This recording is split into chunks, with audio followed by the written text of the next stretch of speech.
ቆስቁሱት እስቲ እግዚአብሔር በእኔ የሚሰራው ምንድነው? ምን ፈልገን የፈጠርከኝ እዚህ ምድር ላይ ያመጣኝ? በእኔ ምንድነው እቅድ? በጣም መጽሐፍ ቅዱስ ላይ ያሉ ዋና ዋና ስራ የሰሩ ተናጋሪዎች ንግግር የማይችሉ ሰዎች። ለምሳሌ እስራኤልን ከግብጽ ነፃ ያወጣው ነብዩ ማን ነው? ሙሴ ነው። ሙሴ ኮልታፋ ነጠብጣቦቹ የሚነኩት ነገሮች ትንሽ ናቸው ብዙ ናቸው? እኛ የምንጠቀመው ግን 5 ነው። ብዙዎቻችን የምንጠቀመው ማጥፋት፣ ማብራት፣ ድምጽ መቀነስ፣ ድምጽ መጨመር፣ ወደ ኋላ ወደፊት። የቀሩት ምንድን ነው የሚሰሩት? እስቲ ቤት ሂዱና ያዋቸው ምን እንደሚሰሩ ሳናቅ ልንሞት ነው።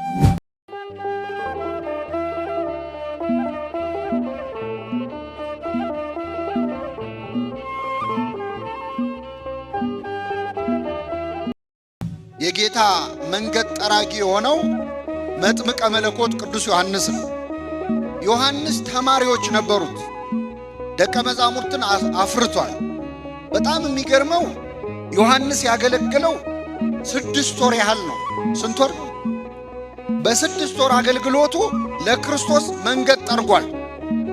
6 ወር አገልግሎ የክርስቶስን መንገድ አመቻችቶለት።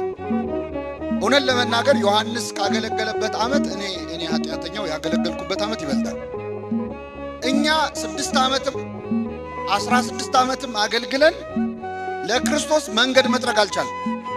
እንደውም መንገድ እየዘጋን በጣም አስቸግረ እኛ ራሱ ጠራቂ ያስፈልገን። ዮሐንስ ግን ስንት ወር ነው ያገለገለው? 6 ወር። በ6 ወር አገልግሎቱ ለጌታ መንገድ መጥረግ የቻለ አገልጋይ። በረከቱን ያሳድርብን። በነገራችን ላይ ስለ ዮሐንስ ስናወራ ስለ ተራ ሰው እያወራን አይደለም። ስለ አንድ ቅዱስ ብቻ እያወራን አይደለም። ዮሐንስ ውስጥ በጣም ብዙ ታሪክ አለ። ዮሐንስ ነቢይ ነው፣ ሐዋርያ ነው፣ ሰማዕት ነው፣ ሰባኪ ነው፣ አጥማቂ ነው። ስሙ አንድ ነው፣ ስራው ግን ብዙ ነው። በጣም አስገራሚ ነው። ክርስቶስ ራሱ ያመሰገነው፣ ለዮሐንስ መዝሙር የዘመረው፣ ለዮሐንስ ምስጋና ያቀረበነው እኛ እንዳይመስለን። ራሱ መድኃኒታችን ኢየሱስ ክርስቶስ ምን ልታዩ መጣችሁ? ነቢይን ነው ልታዩ ወጣችሁት? እውነት እውነት እላችኋለሁ ከነቢይ የሚበልጠውን ከሴት ከተወለዱት ሁሉ መጥምቁ ዮሐንስን የሚያክል ሰው አልተነሳም ብሎ ክርስቶስ የመሰከረለት። ዮሐንስ ከአረጋውያኑ ከዘካርያስና ከኤልሳቤጥ ነው የተገኙ። እግዚአብሔር ልጅ ስጠን ልጅ ስጠን ልጅ ስጠን ብለው ሲለምኑት ለረጅም ዓመት እምቢ አላቸው። ልጅ አልሰጣቸው። መጨረሻ ላይ ካረጁ በኋላ ቅዱስ ገብርኤል መጥቶ ለኤልሳቤጥ ባል ለዘካርያስ ዘካርያስ ሆይ አትፍራ፣ ሚስት ኤልሳቤጥ ወንድ ልጅን ትወልድልሃለች። ልብ አድርጉ። እነሱ ልጅ ለመውለድ የለመኑት ወጣት እያሉ ነው። እስኪያረጁ ድረስ ግን ልጅ አልሰጣቸው። ለምንድን ነው እግዚአብሔር ያዘገየው? በፈለገው ጊዜ መስጠት ይችላል አይችልም? ወጣት ሆነው ልጅ ቢሰጣቸው ይሻላል ወይስ ካረጁ በኋላ?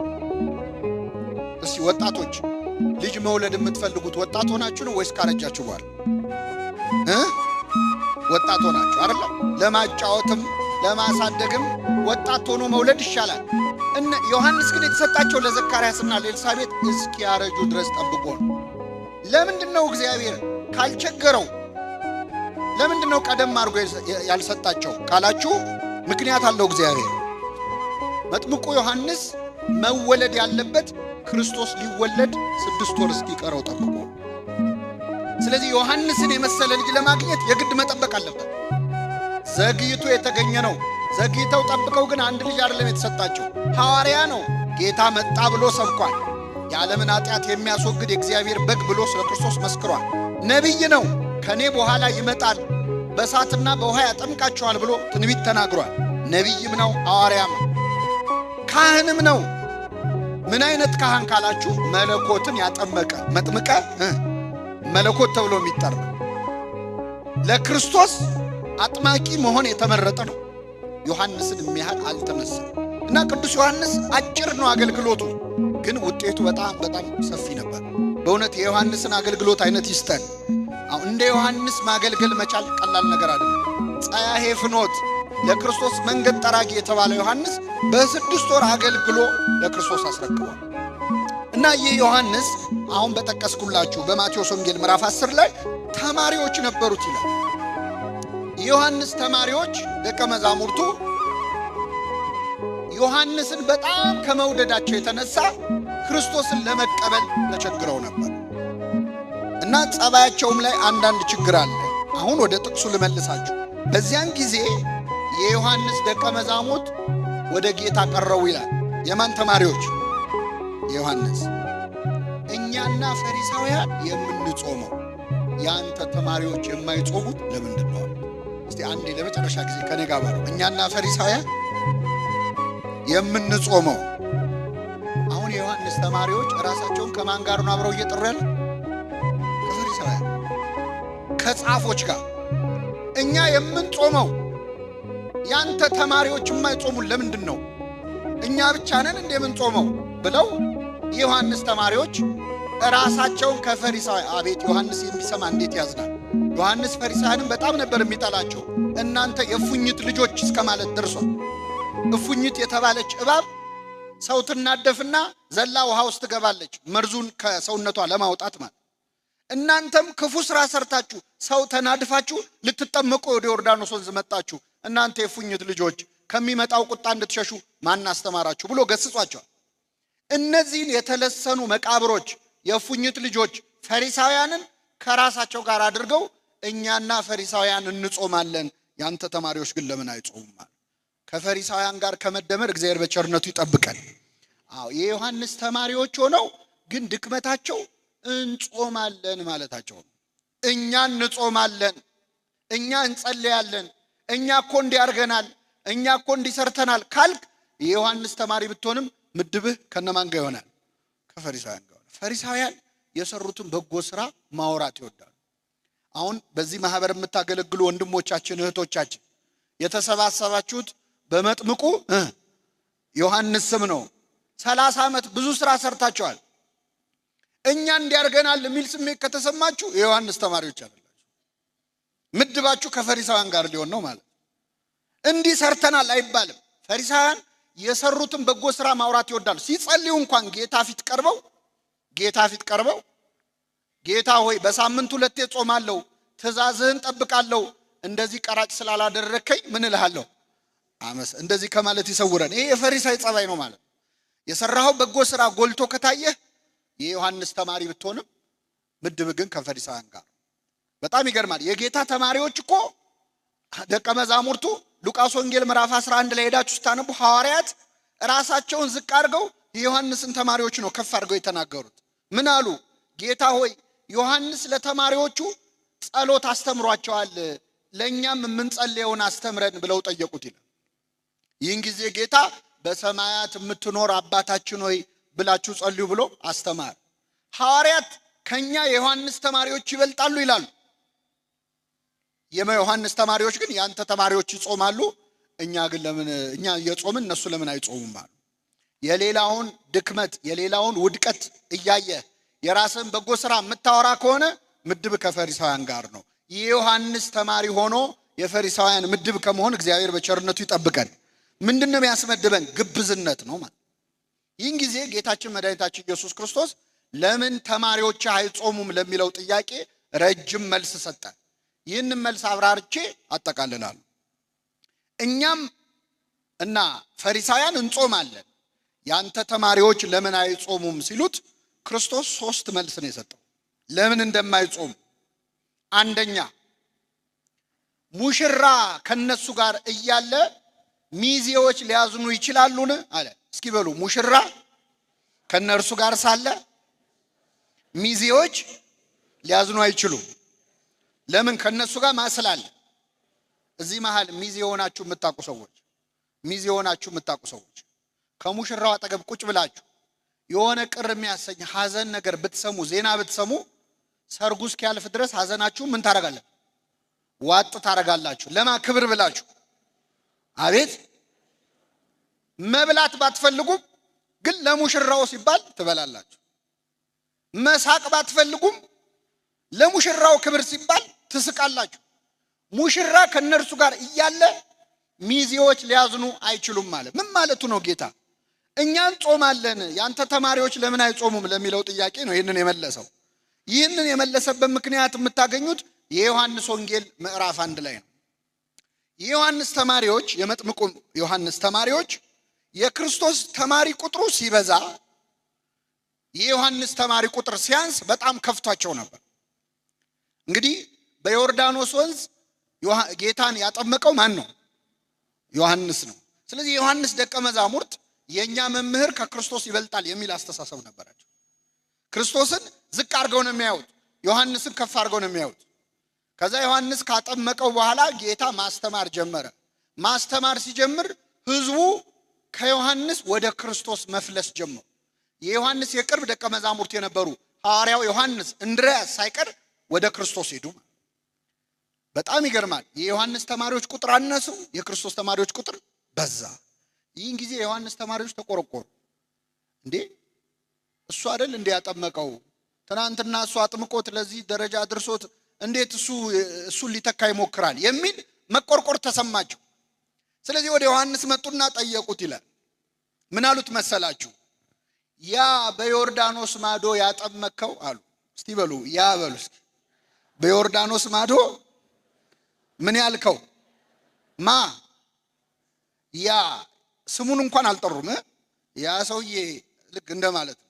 ያ በዮርዳኖስ ማዶ ያጠመከው ህዝብ እያስተማረ ደቀ መዝሙር እያበዛ ነው ብለው መጥተው ተቆርቁረው ለዮሐንስ ነገሩት። አንዳንዴ እንዲህ አይነት ጸባይ ያለን በነገራችን ላይ እኛም ጋር እንዲህ አይነት ችግር ያለበት ሰው አለ። የሆነ ሰው ሰብኮ ወደ ቤተክርስቲያን ያመጣል። የሆኑ ሰባኪ፣ የሆነ ዘማሪ፣ የሆነ አገልጋይ እኛን ወደ ቤተክርስቲያን ሲያመጣን ከሱ ውጪ ሌላ ሰው አይመስልም። እኔ እሱ ነው የሚጥመኝ ከሱ ውጪ ሌላ ሰው አልሰማም ምንላቸው መምህራን አሉ። በጣም ስህተት ነው። የዮሐንስ ፍቅር ክርስቶስን ጋረደባቸው እና ዝኩ ቃለ ጸብ ነው ይላል ትርጓሜያችን። ያ በዮርዳኖስ ማዶ ያጠመከው ደቀ መዛሙርት እያበዛ እያስተማረ ነው አሉት። ቅዱስ ዮሐንስ ምን ብሎ መለሰ? ሙሽራይቱ ያለችው እርሱ ሙሽራ ነው አለ። ሙሽራይቱ ያለችው እርሱ ምንድን ነው? ቆሞ የሚሰማው ሚዜው በሙሽራው ድምፅ ደስ ይለዋል አለ። ምን ማለቱ ነው? ክርስቶስ ሙሽራ ነው፣ ህዝቡ ደግሞ እንደ ሙሽራይቱ እንደ ሴቷ ናቸው። ክርስቶስ ሙሽራ ነው። እኔ ሚዜ ነኝ አለ። አርኩ ለመራዊ ወይም የሙሽራው ሚዜ እኔ ነኝ። ስለዚህ ሙሽራይቱ ያለችው እርሱ ሙሽራ ነው። ከሰማይ ካልተሰጠው በቀር ማንም ሊቀበል አይችልም። እሱን ሄደው የሚከተሉት ከሰማይ ስለተሰጠው እሱም ከሰማይ ስለወረደ ነው። ሙሽራይቱ ያለችው እርሱ ሙሽራ ነው። ቆሞ የሚሰማው ሚዜው በሙሽራው ድምፅ ደስ ይለዋል። ይህ ደስታዬ ተፈጸመ። እሱ ሊልቅ እኔ ላንስ ይገባል። እስኪ በሉ እሱ ሊልቅ እኔ ላንስ ይገባል። ማን ነው እንዲህ ያለው? ዮሐንስ። ሙሽራ ስራው ምንድነው? ሙሽራይቱን ከሙሽራው ጋር ማገናኘት ነው አይደል? ነው አይደለም? በቃ ሙሽራና ሙሽራይቱን አገናኝቶ ስራ ያበቃል እንጂ ወይስ ጫጉላ ሽርሽር አብሮ ይሄዳል? አይሄድም። ያበቃል ነገር አለ ማለት ነው። ከዛ በኋላ ከኖረ ሚዜ ስራው ሙሽራና ሙሽራይቱን ማገናኘት ነው። እኔ ሚዜ ነኝ አለ። ክርስቶስ ሙሽራ ነው፣ ቤተክርስቲያን ሙሽራይቱ ነች። ስለዚህ ህዝቡ ወደሱ ስለሄዱ ቅር እንዳይላችሁ እንዳይከፋችሁ እሱ ሊልቅ እኔ ላንስ ይገባል። መጥምቁ ዮሐንስ በረከቱ ይደርብን። የትኛው ሰባኪ ነው እስቲ የተማሪዎቹ ቁጥር ሲያንሱ ደስ የሚለው ሰባኪ አለ? የተከታዮቹ ቁጥር ሲያንስ ደስ የሚለው ደስታዬ ተፈጸመ የሚል የለም። ሁሉም የየራሱን ተከታይ መፍጠር ነው የሚፈልገው። ዮሐንስ ግን እንዲህ አይነት አጥማቂ አልነበረም፣ እንዲህ አይነት ሰባኪ አልነበረም። ምን አይነት ባህታዊ ነው! ተማሪዎቹን ወደ ክርስቶስ ነው የመራቸው። እሱ ሊልቅ እኔ ላንስ ይገባኛል። ሙሽራይቱ ያለችው እርሱ ምንድነው? ሙሽራ ነው ብሏቸው ነበር። ክርስቶስ ይህንን ስለሚያውቅ አሁን ዮሐንስ ተማሪዎች መጥተው እኛን እንጾማለን ደቀ መዛሙርት ለምን አይጾሙም ሲሉት ሙሽራ ከነርሱ ጋር ሳለ ሚዜዎች ሊጾሙ አይችሉም አላቸው። መምህራችሁ እኔ ሙሽራ መሆኔን ነግሯችሁ የለ? ስለዚህ ሐዋርያቴ ደግሞ ሚዜዎች ናቸው። ሙሽራ ከነርሱ ጋር እያለ አይጾሙም። ሙሽራ ከነርሱ የሚወሰድበት ወራት ይመጣል፣ ያን ጊዜ ይጾማሉ አለ። ያን ጊዜ ምን ይላሉ? ይጾማሉ። መቼ ነው ያ ጊዜ? ሙሽራው ከነርሱ ምን የሚልበት? ማን ነው ሙሽራው? ክርስቶስ። ከሐዋርያቱ የሚወሰድበት ጊዜ መቼ ነው? ሞትን ድል አድርጎ ተነስቶ በ40ኛው ቀን ወደ ሰማይ ምን ያለበት? ያን ጊዜ ሙሽራው ከነሱ ሲወሰድ ያን ጊዜ ምን ይላሉ? ይጾማሉ። ይጾም ጾመ ምን ይባላል? አይሰማም። ሐዋርያ አሁን እየጾም ነው ያለው ማለት ነው። ሙሽራው ከነርሱ የሚወሰድበት ወራት ይመጣል። ያን ጊዜ ምን ይላሉ? እበሉ ግድ የላችሁ። ያን ጊዜ በሉ ይጾማሉ። ሙሽራው ከነርሱ ምን ሲል? መቼ ነው የተወሰደው ሙሽራው? ወደ ሰማይ ምን ባለ ጊዜ? ባረገ ጊዜ። ይሄ የክርስቶስ መልስ ነው። እውነት ነው። ሐዋርያት ጌታ እስከተነሳ ድረስ ትንሣኤውን አዩ።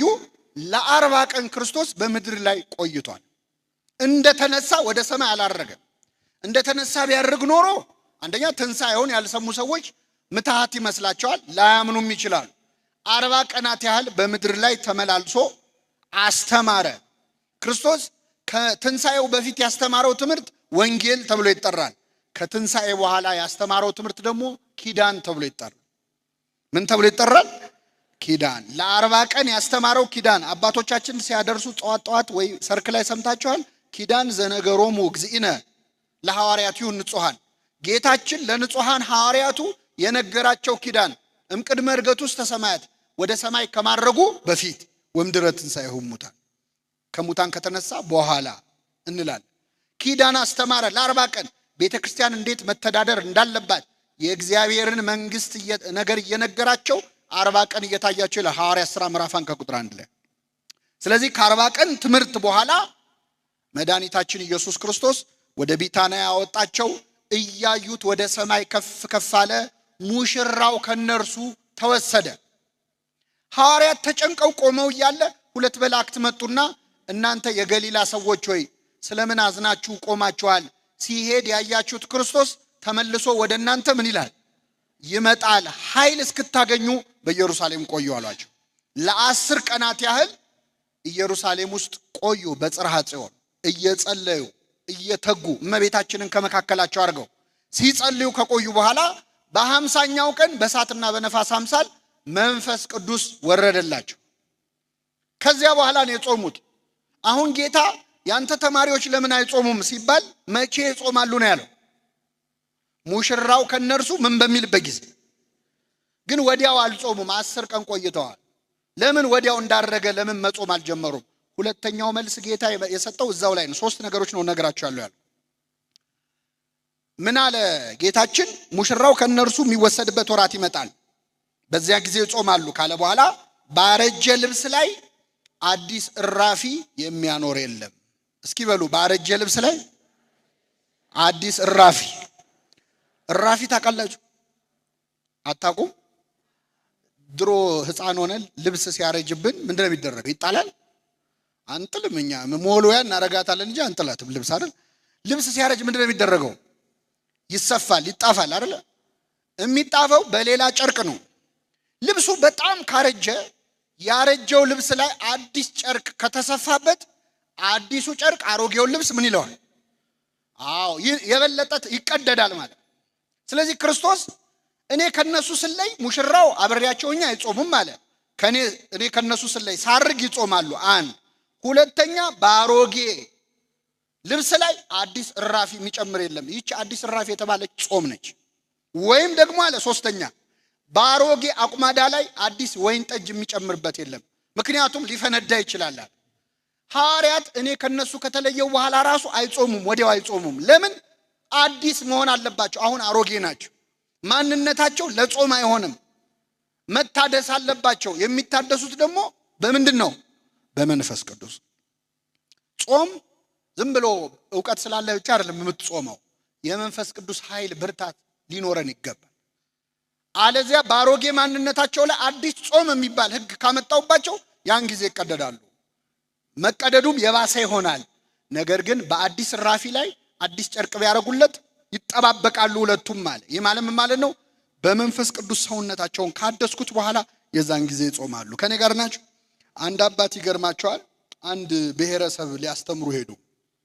ደቡብ ኢትዮጵያ ውስጥ እርቃናቸውን የሚሄዱ ከኛ ባህል በጣም የተለየ ባህል ያላቸው ብሔረሰቦችን አጠመቁና አጠመቁና ከተጠመቁ በኋላ ጾም መጾም አለባቸው አይደል?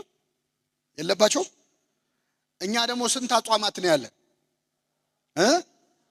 አሁን እነዚህ ብሔረሰቦች 7 ጾም ጾሙ ቢባሉ አይክዱም ገና ከመጀመሪያቸው። ስለዚህ እኛ አባት አሰቡና አይ 7ቱ አጽዋማት ይቅርባቸው እስቲ አነስ ያለችውን ጾም ብለው በአጋጣሚ ክረምት ነበረ በዚህ ወቅት ነበር አሁን ባለንበት ሰሞን ነው ያጠመቋቸው።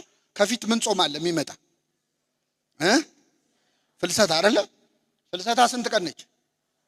በቃ 15 ቀን አሁን ጾም ትጾማላችሁ አሏቸው። ሰበሰቡና የሀገር ሽማግሌዎች ግን ሲያስቡት ከ9 ጾሙ ቢሏቸው አይችሉም። ምን አሏቸው? ብሉ ግን ቅቤ እንዳትበሉ፣ ስጋ እንዳትበሉ፣ ወተት እንዳትጠጡ፣ እንቁላል እንዳትበሉ፣ ይሄን አደራ አሏቸው። 15 ቀን ነው ምንም ችግር የለም አሉ። እነዚህ ብሔረሰቦች መጾም ጀመሩ። 5 ቀን ጾሙ። ከ5 ቀን በኋላ ማዛጋት ጀመሩ። አንደኛ እነሱ ዋነኛ የሚጠጡት ወተት ነው እንደ ውሃ። እንደኛ የሆነ በዓል ጠብቀው ስጋ የሚበሉ አይደሉም። የሚበሉት ዋና ምግባቸው ስጋ ነው። በጣም መረራቸው። በቃ ተቸገሩ። ከዛ ከሀገር ሽማግሌዎቹ መሃል አንዱ ተነሱና ምን አሉ? እኔ የምለው እኚህ ቄስ አሬራ አትብሉ ብለዋል እንዴ አሉ። አይ አሬራ አላሉም ተው። ከዛ የቀሩትን 2 ሳምንታት አሬራ እየበሉ ከዛኛ አባት ጾሙ ካለቀ በኋላ እንዴት ናችሁ ጾም እንዴት ነው ሲሏቸው አሬራ ባይኖር ኖሮ ሞተን ነበር አሉ። ባሮጌ ማንነት ላይ አዲስ መጣፊያ ሲመጣ ማለት ነው አይደል? ባሮጌ አቁማዳ ላይ አዲስ ወይን ጠጅ የተባለ ጾም ነች። ሐዋርያት ጾመዋል። በጣም ይገርም ነው። መንፈስ ቅዱስ ወርዶላቸው እኮ ብዙ ቋንቋ ተገልጾላቸዋል። ለአገልግሎት ዝግጁ አድርጓቸዋል። መንፈስ ቅዱስ ግን ጸጋ አለን ብሎ ለአገልግሎት አይወጣም። መጀመሪያ መጾም አለበት። ጸጋ ስላለህ ማገልገል አትችልም። አንደበት ስላለ መስበክ፣ አንደበት ስላለ መዘመር፣ ዕውቀት ስላለ ማገልገል አትችልም። መጀመሪያ የማን እርዳታ ያስፈልጋል? የእግዚአብሔር ጸጋቸውን እንዲጠብቅል። አሁን ሐዋርያት በጣም ይገርም 72 ቋንቋን የተናገሩ እግዚአብሔር በባቢሎን ሜዳ ላይ የበተነውን የዓለም ቋንቋ ሰበሰበው ሐዋርያት ውስጥ። በባቢሎን ሰዎች ትዕቢት የተበተነው የዓለም ቋንቋ በሐዋርያት ትትና ተሰበሰበ። በዓለም ሁሉ ቋንቋ ተናገሩ። የእግዚአብሔር ትትናው እንዴት አይነት ነው! ክርስቶስ በዚህ ምድር ላይ ያለ እኮ ተናግሮ ሄደው አንድ ቋንቋ ነው። ግፋ ቢል 2 ነው። ዕብራይስጥና አራማይክ ነው ተናግሮ ሄደው። ግን ክርስቶስ ስንት ቋንቋ ያውቃል? ስንት ቋንቋ ይችላል? እሱ የማይችለው ቋንቋ አለ? የለም። ግን በአንድ ቋንቋ አስተምሮ ሄደ። እኛ አሁን ከአንድ በላይ ቋንቋ ካወቅን ያስችለናል? ይኸው እንግሊዘኛ መከራችን አንድ የምናየው ቢያንስ አትሊስት እንላለን። ክርስቶስ የዓለምን ሁሉ ቋንቋ ያውቃል። ግን በአንድ ቋንቋ አስተምሮ ሄደ። ምስኪኖቹን ገበሬዎች ግራ አላጋባቸውም። በግሪክኛ ጀምሮ በሮማይስጥ መጨረስ አቅተው። እሱ ያላረገውን ግን ሐዋርያቱን 72 ቋንቋ አሸከማቸው። እንዴት አይነት ነገር ነው! በእኔ የሚያምን እኔም ማደርገውን ያደርጋል፣ እውነት እውነት እላችኋለሁ ከዚያም በላይ ያደርጋል ይላል። ክርስቶስ በአንድ ቋንቋ አስተምሮ ሄዶ ሐዋርያትን ግን 72 ቋንቋ ተናጋሪዎች አደረጋቸው። በሄዱበት እንዲያስተምሩ አደረጋቸው። እሱ ከአንድ ሀገር ሳይወጣ አስተምሮ ሄደ። እነሱ ግን ዓለም እንዲዞሩ አደረጋቸው። በጣም ይደንቃል። ቋንቋ በትክክል ለአገልግሎት የተሰጠ እንጂ ለጸብ የተሰጠ አይደለም። ክርስቶስ ቋንቋን ለሐዋርያት የሰጠው እንዲከፋፈሉበት እንዲጣሉበት አይደለም። ወንጌልን ለዓለም ሁሉ ምን እንዲሉ ነው? ፈሪ የነበሩት ሐዋርያት ደፋሮች። ቅዱስ ጴጥሮስ ከአንዴም 3 ጌታን አላውቅም ብሎ ክዶ ነበር።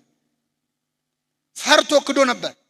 በ3 ሰው ፊት የካደው ጴጥሮስ በ3000 ሰዎች ፊት አስተማረ። ቆሞ 3000 ሕዝብ ባለበት ሰበከ። ሰብኮ ሲጨርስ 3000 ሰዎች በክርስቶስ አመኑ ይላል። በአንድ ስብከት 3000 ሰው ማሳመን ቻለ። እኛ በ3000 ስብከት አንድ ሰው ለማሳመን እንቸገር። ይህንን ያመጣው መንፈስ ቅዱስ ነው። መንፈስ ቅዱስ ብቻም አይደለም። ከዛ በኋላ ደግሞ ጾመዋል አባቶቻችን ሐዋርያት። በዚህ ምክንያት ከተናገሩት ቃል ያልተሰማ የለም። ወአልቦ ነቢብ ዘይተሰማ ቃሎሙ፣ አልቦ ነገር ወአልቦ ነቢብ፣ አንድ ቃልም የለም ድምፅም የለም። በዓለም ሁሉ ቃላቸው ተሰማ። ውስተ ኩሉ ምድር ወፃ ነገሮሙ፣ በዓለም ሁሉ ንግግራቸው ወጣ። ወእስከ አጽናፈ ዓለም በጽሐ ነቢቦሙ፣ እስከ ዓለም ዳርቻ ድረስ ንግግራቸው ወጣ። ስለዚህ አባቶቻችን ሐዋርያት አገልግሎታቸው ሁሉ ለዓለም የደረሰው ስብከታቸው ሁሉ ውጤት ያመጣው ከአገልግሎት በፊት በመጾማቸው በመጸለያቸው።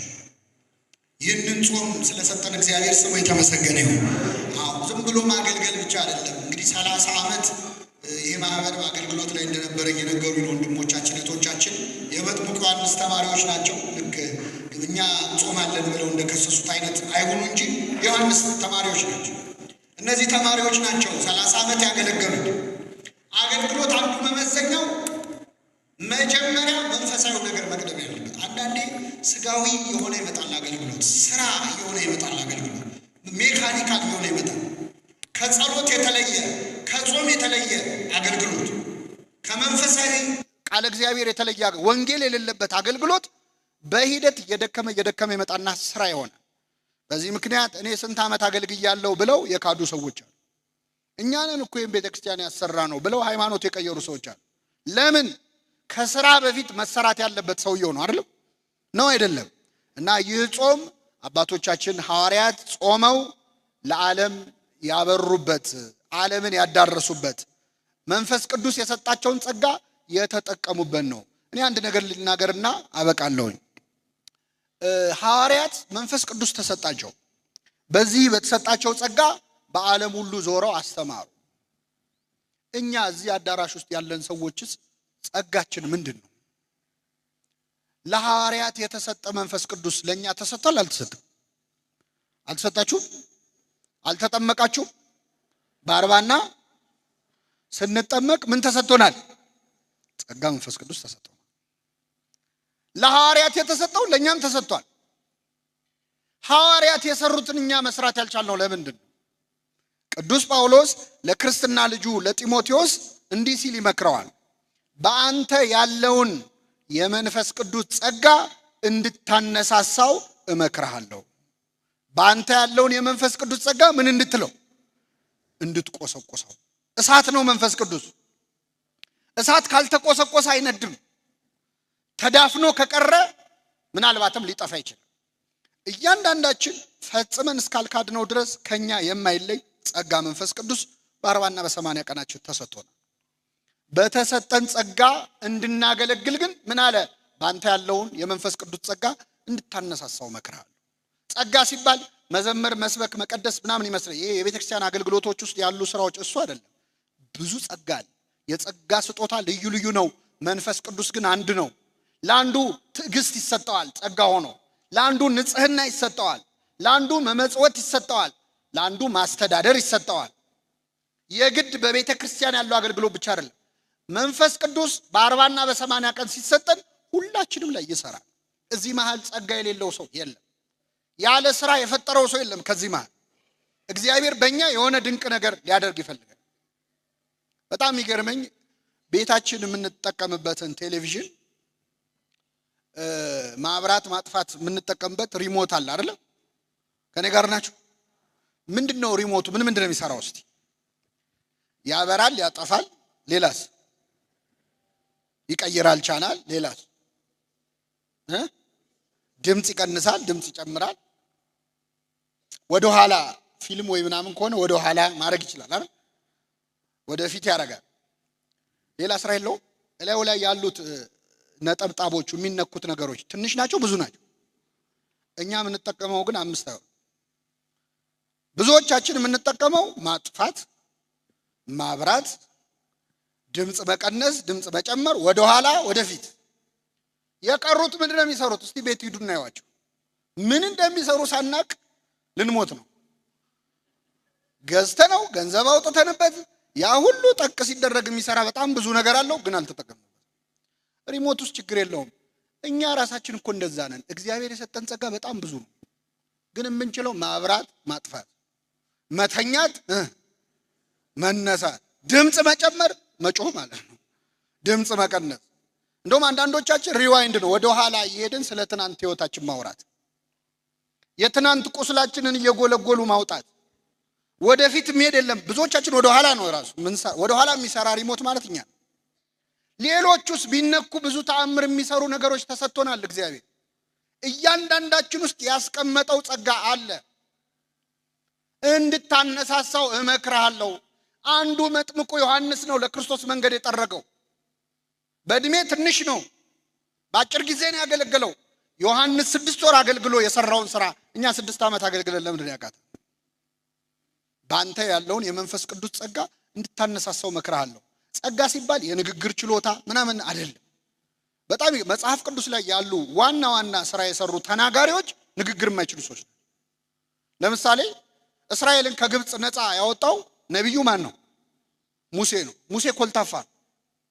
የእግዚአብሔር ቀን አይገርማችሁ? ኮልታፋ ሰው አሁን አፈ ጉባኤ ይሆናል ለምክር ቤት። እግዚአብሔር ግን አፈ ጉባኤ አድርጎ የመረጠው ኮልታፋው። ያንተ ምላስ ለኔ ምንም አይሰራም ነው። ሙሴ ደና ጉልበት እያለው አልሰራበትም እግዚአብሔር። ትዝ ይላችኋል ሙሴ ቤተ መንግስት ውስጥ ነበረ፣ ለፈርዖን ቅርብ ነበረ፣ የግብጽን ቋንቋ ያውቃል። ስትራቴጂካሊ ጥሩ ቦታ ላይ ነው ያለው። እስራኤልን ነፃ ሊያወጣ ሲሞክር ግን አላወጣቸው። ወጣት ነው፣ ለእስራኤላዊው አግዞ ግብፃዊውን ገደለው። እንኳን እሱን ነፃ ሊያወጣ እሱም ስደተኛው ነው ተባረረ። 40 ዓመት ሙሉ በበረሃ በምድረ በዳ ኖረ። 80 ዓመት ሲሞላው እግዚአብሔር ሕዝቤን ነፃ አውጣለው። ስንት ዓመት ሲሞላ? አሁን ለሥራ የሚመቸው ከ40 ዓመትና ከ80 ዓመት የትኛው? ደና ጉልበት ያለው መቼ ነው? አልፈልግም አለ እግዚአብሔር። አይፈልግም። ያንተ ጡንቻ ለኔ ምንም አይሰራም። ግብጽ ውስጥ ስትራቴጂካሊ ቤተ መንግስት ውስጥ እያለ የፈርዖን ቋንቋ ተናጋሪ አልፈልግም። መቼ ነው የሰራበት? እጸጳጦስ እግር ስር ወድቆ ሲደፋ ነው። ምድረ በዳ ላይ ሄዶ በረሃብ ሲቆላ ሲጾም መከራ ሲያይ ያኔ ህዝቤን ነፃ አውጣ። እግዚአብሔር ስራ የሚሰራው በእኛ ዕውቀት እንዳይመስለን፣ በእኛ ጉልበት እንዳይመስለን፣ በእኛ ንቃተ ህሊና። እኔ በቤተ ክርስቲያን ለሰበካ ጉባኤም ለማህበራትም ጥሩ ሰው ይመረጥ ይባላል። አንዳንድ የተማሩ ትልቅ ስልጣን ያላቸው ምናምን ሰዎች ደና ድሪም ቲም የሚባል ደና ሰው ይሰብሰብ ይባልና ተሰብስበው ተበጣብጠው ይበተናሉ። ለምን? እግዚአብሔር በእኛ ዕውቀት አይሰራም። በትሁታን ነው እግዚአብሔር የሚሰራው። እችላለሁ በሚሉ ሰዎች ሰርቶ ያውቅ። በታሪኩ ሰርቶ ያውቅ። 12 ሐዋርያት አሁን ጾማቸውን ምን ጾምላቸው የምሁራን ስብስብ መሰሏችሁ? እንደ የሰለጠኑ ሰዎች አይደሉም። ከ12 ሐዋርያት 11 የገጠር ሰዎች ናቸው። የሰሜን እስራኤል የገሊላ ሰዎች ናቸው። ከ12 11 የገጠር ሰዎች፣ አንድ ነው የከተማ ሰው ያለ። እሱም ይሁዳ ነው። ይቅርታ አድርጉልኝ አዲስ አበባ ልጆች፣ ይሁዳ ነው የከተማ ልጅ። ትቢቱም አልተቻለ መጨረሻ። ኮልታፎች፣ ንግግራቸው አንደበታቸው ርቱዕ ያልሆነ ፈሪዎች፣ ተጠራጣሪዎች፣ በእነሱ ድክመት እግዚአብሔር ስራ ሰራ። ኃይሌ በድካምህ ይገለጣል ብሎታል። እስኪ በሉ ኃይሌ በድካምህ። በቃ እግዚአብሔር በደካሞች ነው የሚሰራው። ባለቅኔ ነው። በቃ ከስግ እንዴ ኤልያስን የመገበው ቁራ ነው። የእግዚአብሔር ቅኔ እኮ ይገርማል። ለኤልያስ ጧት ስጋ እያመጣ ያበላው ቁራ ነው። እንደው ካልጠፋ ወፍ ማለት ነው። ስጋ መስጠት የማይፈልግ ወፍ ማን ነው? ቁራ ሲመነትፍ እንጂ ሲያቀርብ አይታችሁ ታውቃላችሁ? እግዚአብሔር ቅኔው አያችሁ። እንደ ቁራ ካሉ ስግብግቦች ነጥቄ ሰጣችኋለሁ እኮ እያለ እኮ ከተንገበገቡ ሰዎች እንደውም ከማይወጣ ቁራ እኮ የገዛ ልጆቹን አያሳድግም። የቁራ ልጆች የሚያበላቸው አተው ሲያለቅሱ የሚመግባቸው ማን ነው ይላል መጽሐፈ ኢዮብ ላይ። ግን ልጆቹን የማይመግበውን ቁራ እግዚአብሔር መጋቢያ አስተናጋጅ አደረገው። ጠዋትና ማታ እየመጣ ለኤልያስ ስጋ አቀረበለት። ስለዚህ እግዚአብሔር የሚሰራው በቸርነቱ እንጂ በእኛ ዕውቀት በእኛ ትጋት አይደለም። መቼም ሰርቶ አያውቅም። እና እዚህ መሃል በዚህ ማህበርም በመንፈሳዊ አገልግሎት ላይ የምትታጩ ሰዎች እረ እኔ እኮ ዕውቀት የለኝ፣ ከዕውቀት ዕውቀት የለኝ፣ ከህይወት ህይወት የለኝ አልችልም ካላችሁ ለስራው ብቁ ናችሁ ማለት ነው። እግዚአብሔር እችላለሁ በሚሉ ሰዎች ስራ ሰርቶ አያውቅም። አልችልም ካልክ መቻል ትጀምራለህ። እችላለሁ ካልክም አንዳንድ ሰዎች በጣም ይሞሉናል ሆዳችን እስኪነፋ ድረስ። እችላለሁ ካልክ ትችላለህ። አትችልም እንዴ? እችላለሁ በይ የኔ እህት አይዞሽ የሚሉ ሰዎች አሉ። ወንድሜ አትችልም። እችላለሁ ካልንም ኃይልን በሚሰጠኝ በክርስቶስ ሁሉን እችላለሁ። በደካሞች መስራት ያውቃል። እና ሐዋርያት የጾሙት ድካማቸውን ተረድተው ነው። ቋንቋ ተሰጣቸው። እንዴት ሄደው ይሄንን ዓለም ይሰብኩታል? እንዴት ሄደው ያዳርሱታል? እሳቱን ስለቱን እንዴት ይችሉታል? ያን ጊዜ ጾማሉ እንዳለ ክርስቶስ ከአገልግሎት በፊት ጾመዋል። ጌታም ተዘጋጅቷል እኮ 30 ዓመት ዝም ብሎ ነው 3 ዓመት ያስተማር። እኛ እኮ 3 ዓመት ተምረን 30 ዓመት እናስተምራለን። ጌታ ግን ለ3 ዓመት ትምህርት 30 ዓመት ዝም አለ። መጥምቁ ዮሐንስ መንግስተ ሰማያት ቀርባለች ንስሐ ግቡ ከማለቱ በፊት ምድረ በዳ ላይ ነው የነበረው። ጾም ላይ ነበር፣ ጸሎት ላይ ነው የነበረው። ቅዱስ ጳውሎስ በደማስቆ መንገድ ላይ ከተመረጠ በኋላ ሊሰብክ አልወጣም። ወደ አረብ ሀገር ሄድኩኝ 3 ዓመት ቆየለ። ጸልየዋል። ስለዚህ አገልግሎት ጸሎት ካለበት ጾም ካለበት እኛ ባንሰራውም ስራውን ማን ይሰራዋል? እግዚአብሔር ይሰራዋል። አለዚያ ግን ገንዘባችን የሚሰራው ከመሰለን ዕውቀታችን የሚሰራው ከመሰለን እግዚአብሔር እጁን ከዛ አገልግሎት ላይ ያነሳል። ይህንን ጾም እንግዲህ ጸጋችንን የምናወጣበት ጾም ያድርግልን። አዎ የሆነ እንደው የተደበቀ አቅም የሌለው ሰው የለም። ምክንያቱም ለኔም ላንተም የተሰጠው በ40 ቀን የተሰጠን መንፈስ ቅዱስ ስንት ነው? አንድ ነው። የጸጋ ስጦታ ልዩ ልዩ ነው። መንፈስ ቅዱስ ግን ስንት ነው? ስለዚህ ቆስቁሱት እስቲ እግዚአብሔር በእኔ የሚሰራው ምንድነው? ምን ፈልገን የፈጠርከኝ እዚህ ምድር ላይ ያመጣኝ? በእኔ ምንድነው እቅድ? በማይረቡ ሰዎች ስትሰራ ይቻለው ከኔ በላይ የማይረባ የለም። ታዲያ በእኔ ላይ ለምን አትሰራም ብለን የምንጠይቅበት ጾም ያድርግልን። የሰማነውን በልቡናችን ያሳድርብን።